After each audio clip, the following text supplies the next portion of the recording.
ఆచి chicken masala.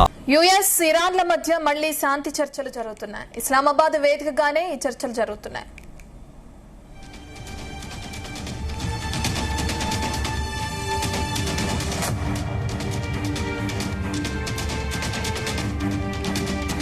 US ఇరాన్ల మధ్య మళ్లీ శాంతి చర్చలు జరుగుతున్నాయి. ఇస్లామాబాద్ వేదికగానే ఈ చర్చలు జరగనున్నాయని సమాచారం.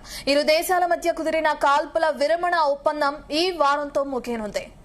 పాక్ వేదికగా ఇరు దేశాల మధ్య జరిగిన చర్చలు కూడా ఎటూ తేలకుండా ముగిసిపోయాయి.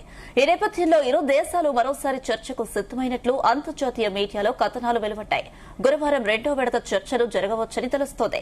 కాల్పుల విరమణ ఒప్పందం గడువు ముగిలోపే చర్చలు చేపట్టాలనే యోచనలో ఇరు దేశాలు ఉన్నట్లు సమాచారం. ఈ దేశ చర్చలు కూడా పాకిస్తాన్లోని ఇస్లామాబాద్ వేదికగా జరగనున్నాయని అంతర్జాతీయ మీడియాలో వార్తలు చక్కర్లు కొడుతున్నాయి.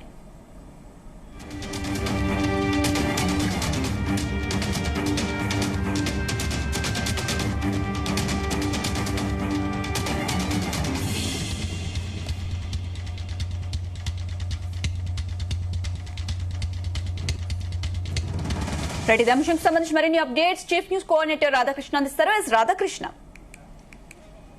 Good afternoon Anusha. Iran America మధ్య మరొకసారి చర్చలు జరుగుతాయా? ఇప్పుడు ఇదే ఒక తాజాగా బ్రేకింగ్ నడుస్తూ ఉంది. సో మొన్న నడిచినటువంటి చర్చల్లో ఎక్కడ కూడా పూర్తి స్థాయిలో చర్చలు ఫలప్రదం కాలేదు. చర్చలు అర్ధాంతరంగా ముగిశాయి. ఎందుకంటే ఇరుపక్షాలు ఇటు అమెరికా కావచ్చు, అదేవిధంగా ఇరాన్ సంబంధించి ఈ రెండు వర్గాల మధ్య జరిగిన చర్చలు మాత్రం పూర్తి స్థాయిలో కొలిక్కి రాలేదు. దీంతో విఫలమయ్యాయి. మళ్లీ యథార్థంగా ఒక రకంగా చెప్పాలంటే ఉద్రిక్త పరిస్థితులు పశ్చిమాసియాలు నెలకొన్నాయి. సో ఇరాన్ పై మరొకసారి అమెరికా దాడి చేయడానికి సిద్ధపడుతుందని కూడా కొంత సమాచారం అందుతుంది. అయితే ఈ నేపథ్యంలో తాజాగా కాసేపటి క్రితమే ఒక మొత్తం అంతర్జాతీయ మీడియాలో మళ్ళా ఒక బ్రేకింగ్ వచ్చింది. సో మరొకసారి చర్చలకు అవకాశం ఉంది. ఇటు ఇరు వర్గాలు ఇరాన్ కావచ్చు, అమెరికా కూడా రెండోసారి చర్చలు జరపడానికి సంసిద్ధంగా ఉన్నాయి. సో గత మొదటిలో చర్చలు జరిగిన సందర్భంలో ఏవైతే చాలా కీలకంగా ఉన్నట్టు అంశాల పట్ల రెండు దేశాలు ఇటు ఇరాన్ కావచ్చు, అమెరికాకు ఎక్కడైతే పొంతన కుదరలేదో, ఎక్కడైతే అభిప్రాయ భేదాలు వచ్చాయో, ఏ అంశం పట్ల అయితే ఒక ఒప్పందం కుదరలేదో, అంగీకారం తెలపలేదో ఆ అంశాల పట్లనే రేపు లేదా ఎల్లుండి ఈ గురువారం మోస్ట్లీ ప్రాబబ్లీ రేపు బుధవారం ఎల్లుండి గురువారం జెనీవా వేదికగా లేకుంటే మరొకసారి ఇస్లామాబాద్ వేదికగానే చర్చలు జరగడానికి ఆస్కారం ఉన్నట్టుగా కూడా అంతర్జాతీయ మీడియాలో కథనాలు వస్తున్నాయి. ఎందుకంటే ఇది కేవలం రెండు దేశాలకు కూడా చాలా ఇంపార్టెంట్ గా మారింది. ఎందుకంటే ఎక్కువ రోజులు యుద్ధం కొనసాగించలేవు. యుద్ధం కొనసాగిస్తే అల్టిమేట్ గా రెండు దేశాలకు నష్టపోవాల్సిన పరిస్థితి కనబడుతూ ఉంది. సో ఒకవైపు ఏమో ఇరాన్కి సంబంధించి ఇప్పటికే తీవ్ర నష్టం జరిగింది. ఇటు ఇజ్రాయెల్ కావచ్చు, అమెరికా జరిపిన దాడుల్లో పూర్తి స్థాయిలో ధ్వంసమైంది. సో మరొకసారి పునర్నిర్మాణం జరగాలంటే కూడా కొంత సమయం పడుతుంది, సంవత్సరాల సమయం పడుతుంది. ఎందుకంటే వేలాది భవనాలన్నీ కూడా నీలమట్టమైన పరిస్థితి, వేలాది మంది చనిపోయిన పరిస్థితి. సో ఆర్థికంగా కూడా తీవ్ర నష్టం జరుగుతుంది రోజు రోజుకు. సో ఒకవైపు ఇప్పుడు యుద్ధం ఆగినా కనీసం ఇరాన్ ఈ యుద్ధం నుంచి కోలుకోవడానికి సంవత్సరం 2 సంవత్సరాల పాటు కొన్ని సంవత్సరాల పట్టే అవకాశం ఉంది. దీంతో ఇదే సంఘటన ఇంకా కొనసాగిస్తే అల్టిమేట్ గా ఇరాన్ కు భవిష్యత్తులో అతి తీవ్ర దుర్భిక్ష పరిస్థితులు ఏర్పడే అవకాశం ఉంది. సో ఇరాన్ లో కొంత భయం కనబడుతోంది. సో ఒక పైకి గంభీరంగా ఉన్నప్పటికీ యుద్ధం కొనసాగిస్తాము, ఈ ఒకవేళ అమెరికా కావచ్చు, ఇజ్రాయెల్ కావచ్చు తమపై ఎంతటి దాడి చేసినా వాటికి ప్రతీకారంగా దాడులు ఉంటాయి అని చెప్పేసి హెచ్చరిస్తున్నా లోపల మాత్రం కొంత ఒక భయం, ఒక ఆందోళన అవుతుంది. ఎందుకంటే యుద్ధం ఎన్ని రోజులని చేయగలుగుతాము. సో అల్టిమేట్ గా యుద్ధం వల్ల ఏం జరుగుతుంది అనేది ఒక క్లారిటీతో ఇరాన్ ఉంది. అదే సందర్భంలో మరోవైపు అగ్రరాజ్యం అమెరికా డొనాల్డ్ ట్రంప్ విషయంలో కూడా చాలా ఇదే కూడా స్పష్టంగా ఇదే తరహా కూడా అతనిలో కూడా కనబడతా ఉంది. ఎందుకంటే ఇప్పటికే ప్రపంచ దేశాల ఒత్తిడి కనబడతా ఉంది. అర్మా జలసంధి, అదేవిధంగా ఇరాన్ పైన ఇంత యుద్ధం చేసినా సాధించింది ఏంది అనేది ఇటు సొంతగా ఒకవైపు అమెరికా ప్రజల నుంచితో పాటు అతనికి సన్నిహితంగా ఉన్నటువంటి మిత్ర దేశాల నుంచి కూడా అమెరికాకు అదేవిధంగా డొనాల్డ్ ట్రంప్ కు అనేకమైన ప్రశ్నలు ఉత్పన్నమవుతున్నాయి. ఎందుకంటే మీరు చేసే యుద్ధం వల్ల మీకు కేవలం ఇరాన్ మీరే యుద్ధం చేద్దాం అనుకుంటున్నారు, ఇరాన్ మీ గుప్పిట్లో పెట్టుకుందాం అనుకున్నారు. కానీ దాని ఇంపాక్ట్ ఎంత తీవ్రతరంగా ఉంది, దాని ఇంపాక్ట్ మొత్తం ఇతర దేశాలపైన పడుతుంది.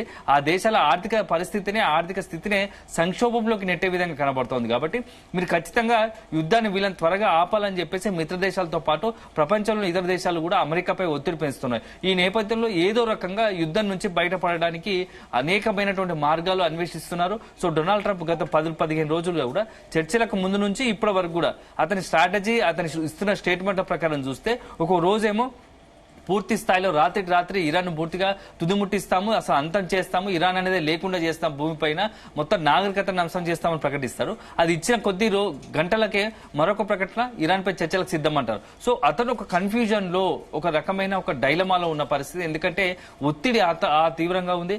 ఇరాన్ యుద్ధం మొదలు పెట్టాం సరే ఇరాన్ పైన, కానీ దీన్ని ఎక్కడ ముగించాలో తెలియలేని పరిస్థితిలో ఇప్పుడు డొనాల్డ్ ట్రంప్ ఇరుక్కుపోయాడు. ఎందుకంటే ఇరాన్ పై ఇప్పటివరకు చేసిన యుద్ధం వల్ల చాలా అంటే అమెరికా కావచ్చు, అమెరికా ఆర్థికంగా కూడా కొంత నష్టపోయింది, అమెరికా ఖజానాకు కూడా కొంత నష్టం జరిగింది. సో దాంతో పాటు మొత్తం ప్రపంచంలో అత్యంత దుర్భేద్యమైన, అత్యంత శక్తివంతమైన, ప్రపంచంలో నంబర్ 1 గా ఉన్నటువంటి అమెరికా రక్షణ వ్యవస్థ కూడా ఇప్పుడు కొంత అనేక అనుమానాలు, సందేహాలు కలిగిస్తుంది. ఎందుకంటే F-35 విమానాలు 2 కోల్పోయింది. సో సైనికులు కొంతమందిని కోల్పోయింది. ఈ అన్ని నేపథ్యంలో ఇంత తీవ్ర స్థాయిలో ఇంత రక్షణ వ్యవస్థ స్ట్రాంగెస్ట్, ఇంత దుర్భేద్యమైన రక్షణ వ్యవస్థ కలిగి ఉంటే ఇరాన్ 6 వారాలుగా ఇరాన్ ఏం చేయలేకపోతున్నాం అంటే అది అల్టిమేట్ గా అగ్రరాజ్యం అమెరికా ఫెయిల్యూర్ గానే గుర్తించిన పరిస్థితి. సో ఒక ఇరాన్ నే మనం ఏం చేయలేకపోతున్నాం. కనుక యుద్ధం వస్తే చైనా, అదేవిధంగా రష్యా లాంటి పెద్ద దేశాలు ఉన్నాయి. వాటిని బట్టి మనం ఎలా యుద్ధం చేయాల్సి వస్తుంది అనేది ఒక అనుమానాలు ఇప్పుడు అమెరికాలోని అందరికీ, ఒక రకంగా చెప్పాలంటే పెంటగాన్ సంబంధించి రక్షణ వ్యవస్థకు అత్యంత స్ట్రాంగ్ అయిన పెంటగాన్ లోనే కొన్ని అనుమానాలు కలుగుతున్నాయి. ఈ నేపథ్యంలో సో యుద్ధాన్ని ఎక్కువ రోజులు కొనసాగిస్తే అది అల్టిమేట్ గా అమెరికాకి నష్టం వాటిల్తుంది. సో అమెరికా ఒక ప్రతిష్టకు సంబంధించి, పరువుకు సంబంధించి కూడా కొంత అనుమానాలు, సందేహాలు వ్యక్తమవుతాయి. సో అమెరికా రక్షణ వ్యవస్థ పైనే కొంత మొత్తం ప్రపంచ దేశాలకు కూడా ఒక రకమైనటువంటి, ఇప్పటి వరకు అమెరికా స్ట్రాంగెస్ట్ అని చెప్పేసి ఒక ఫీలింగ్ ఉండేది. సో దానికి మీద అనేకమైన అనుమానాలు మనమే కలిగించినట్టు అవుతుందని చెప్పేసి కూడా పెంటగాన్ హౌస్ లో కొంత గుసగుసలు వినపడుతున్నాయి. ఈ నేపథ్యంలో డొనాల్డ్ ట్రంప్ ఖచ్చితంగా యుద్ధానికి ముగింపు పలకాలనుకుంటున్నాడు. సో నయానో భయానో ఇరాన్ ఎట్టి పరిస్థితుల్లో ఒకవైపు భయంతో కావచ్చు, లేదంటే చర్చల ద్వారా ఈ యొక్క యుద్ధానికి ముగింపు పలకాలనుకుంటున్నాడు. ఎందుకంటే దాని ఇంపాక్ట్ అట్లా ఉంటుంది. ఎందుకంటే మనం ఇటీవల కాలం చూస్తాం. సో మొత్తం యుద్ధం అంతా తీవ్రతరం కావడానికి, యుద్ధం ఇంత తీవ్ర స్థాయికి వెళ్ళడానికి, యుద్ధానికి మొత్తం చుట్టూ అన్నిటికీ ప్రధాన కారణం ఇప్పుడు అన్ని ప్రపంచ దేశాలకు, అదేవిధంగా ఇరాన్, అమెరికాకు ఇంత ప్రతిష్టాత్మకంగా తీసుకోవడానికి కారణం మనకు అందరు తెలిసిందే హర్మజ్ జలసంధి. సో హర్మజ్ జలసంధి చుట్టే ఇప్పుడు మొత్తం ఈ యుద్ధం కొనసాగుతోంది. ఒకవేళ నిజంగానే కనుక యుద్ధం కొనసాగాలన్నా లేకుంటే యుద్ధం ఆగాలన్నా హర్మజ్ జలసంధి పైన ఒక నిర్ణయం రావాల్సి ఉంది. అది అమెరికా కావచ్చు, ఇటు ఇరాన్ కావచ్చు. ఇరాన్ ఏమో ఖచ్చితంగా హర్మజ్ జలసంధి పైన మేమే పట్టు బిగిస్తాము, హర్మజ్ జలసంధి పైన పూర్తి హక్కులు మాకే ఉంటాయి, మా అనుమతి లేదే ఒక్క వాణిజ్య నౌక కూడా, ఏ దేశానికి సంబంధించిన వాణిజ్య నౌక అయినా అది వెళ్ళడానికి లేదు. భవిష్యత్తులో కనుక హర్మజ్ జలసంధి నుంచి వెళ్లాలనుకున్న నౌకలు కూడా ఖచ్చితంగా మాకు టోల్ ఫీజు కట్టి వెళ్లాల్సిందే అని ఒక ఆలోచనతో, ఒక నిర్ణయంతో ఇరాన్ ఉంది. సో మరోవైపు అమెరికా హర్మజ్ జలసంధిని మేము మా యొక్క మొత్తంగా మా శక్తివంతంగా ఉపయోగించి, మా యుద్ధ నౌకలు మోహరించి ఎట్టి పరిస్థితుల్లోనైనా ఇరాన్ బెదిరింపులకు తలొగ్గేది లేదు, హర్మజ్ జలసంధి మీద మేమే పట్టు బిగిస్తాము, హర్మజ్ జలసంధిని ఖచ్చితంగా మేము హస్తగతం చేసుకుంటాము అని చెప్పేసి అమెరికా ప్రకటిస్తోంది. దానికి తోడు ఇప్పటికే 15 యుద్ధ నౌకలు కూడా హర్మజ్ జలసంధి చుట్టూ మొత్తం అమెరికా యుద్ధ నౌకలు మోహరించబడ్డాయి. సో పరిస్థితులు ఉద్రిక్తంగా మారుతున్నాయి. సో ఇదే సమయంలో ప్రపంచ దేశాల నుంచి కూడా కొంత ఒత్తిడి ఉంది. ఎందుకంటే మీరు చేస్తున్న యుద్ధం వల్ల మేమెందుకు నష్టపోవాలి? సో మీరు ఇట్లాగా ఇంకా ఇరాన్ కావచ్చు, అమెరికా కావచ్చు, మీరు ఇదే విధంగా మీ యొక్క సొంత నిర్ణయాల వల్ల మీకు సొంత స్వలాభం కోసం మీరు యుద్ధాలు చేస్తే అల్టిమేట్ గా మేము నష్టపోవాల్సి వస్తుంది. కాబట్టి అవసరాలను బట్టి మా నిర్ణయాలు మాకుంటాయి అని చెప్పేసి కూడా కొంత ప్రపంచ దేశాలు హెచ్చరిస్తున్నాయి. ఎందుకంటే హర్మజ్ జలసంధి గుండానే దాదాపుగా 60% పగా ఇతర వాణిజ్య సంబంధించిన నౌకలన్నీ కూడా అక్కడి నుంచి బయలుదేరుతాయి. అందులో ప్రపంచానికి అత్యంత కీలకమైనవి చమురు, గ్యాస్. సో ఇవన్నీ కూడా ఏషియన్ కంట్రీస్ తో పాటు యూరోపియన్ కంట్రీస్ కూడా, ఇటు అక్కడ నుంచి ఇటు ఏషియన్ కంట్రీస్ కావచ్చు, అటు యూరోపియన్ కంట్రీస్ కావచ్చు, నిత్యం అక్కడ నుంచి ఎగుమతి అవుతా ఉంటాయి. ఇలాంటి తరుణంలో ఇవి మొత్తంగా కూడా గత 1.5 రోజులుగా కూడా 7 వారాలుగా కూడా ఎక్కడికక్కడ వ్యవస్థ గందరగోళం అయిపోయింది.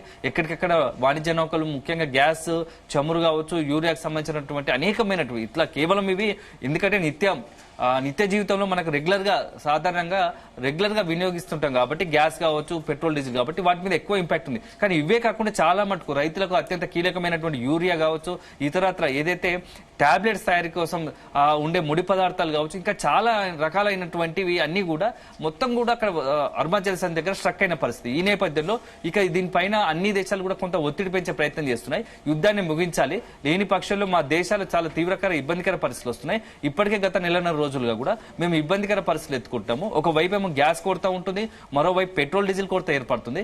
ఇట్లాగే కొనసాగితే భవిష్యత్తులో అక్కడ అనవసరంగా లేనిపోని ఇబ్బందులు ఎదురవుతాయి మా దేశంలో. దాని అది అన్ని రంగాలపైన ఇంపాక్ట్ పడుతుంది.